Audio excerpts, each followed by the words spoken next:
Assalamualaikum warahmatullahi wabarakatuh. Perkenalkan, nama saya Elok Kurniasih, NIM 3520061 dari kelas Sosiologi B.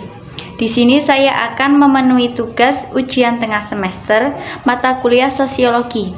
Saya akan menjelaskan materi tentang interaksi sosial. Apa itu interaksi sosial? Interaksi sosial adalah hubungan timbal balik antara individu dengan individu, individu dengan kelompok, ataupun kelompok dengan kelompok. Adapun ciri-ciri interaksi sosial, yang pertama, melibatkan lebih dari satu orang.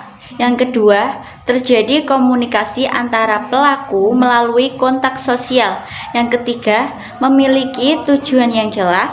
Yang keempat, terdapat dimensi waktu, seperti masa depan, masa kini, ataupun masa lalu.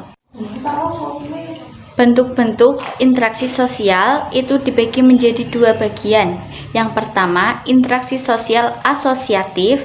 Yang kedua, interaksi sosial disosiatif.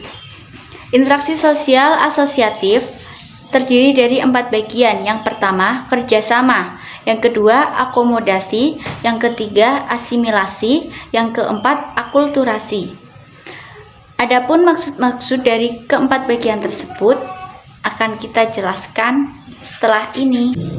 Interaksi sosial asosiatif terdiri dari 4 bagian. Yang pertama, kerjasama. Apa itu kerjasama?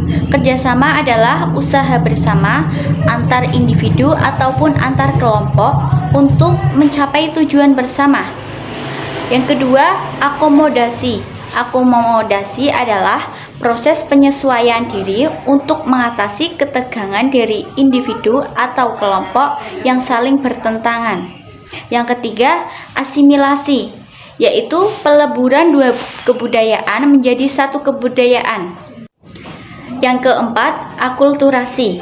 Akulturasi adalah penerimaan dan pengelolaan unsur-unsur kebudayaan asing tanpa menghilangkan unsur-unsur budaya asli. Kemudian, interaksi sosial disosiatif yang terdiri dari 4 bagian. Yang pertama, persaingan. Yang kedua, kontravensi. Yang ketiga, pertingkauan. Dan yang keempat adalah konflik. Interaksi sosial disosiatif yang pertama itu persaingan. Apa itu persaingan? Persaingan adalah proses sosial yang melibatkan individu atau kelompok dalam mencapai keuntungan tanpa adanya ancaman. Yang kedua, kontravensi adalah proses sosial yang ditandai oleh adanya sikap dan perasaan tidak suka yang disembunyikan. Yang ketiga adalah pertingkaian. Pertingkaian adalah proses sosial ketika individu ataupun kelompok berusaha untuk menentang pihak lain dengan cara mengancam untuk mencapai tujuan tertentu. Yang keempat, konflik. Konflik adalah proses sosial ketika individu ataupun kelompok berusaha saling menyingkirkan satu sama lain dengan cara menghancurkan.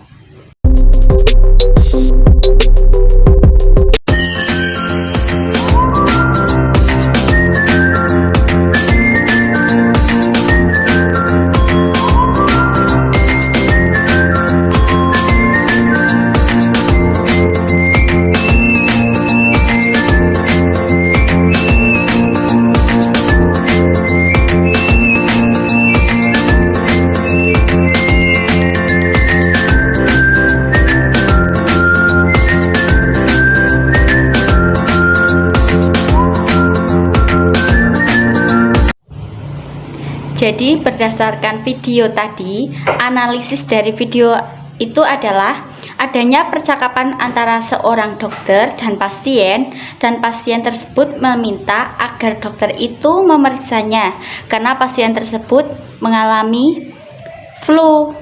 Kemudian terjadilah interaksi sosial antara seorang dokter dengan pasien.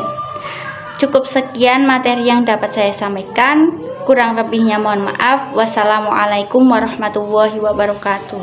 Terima kasih.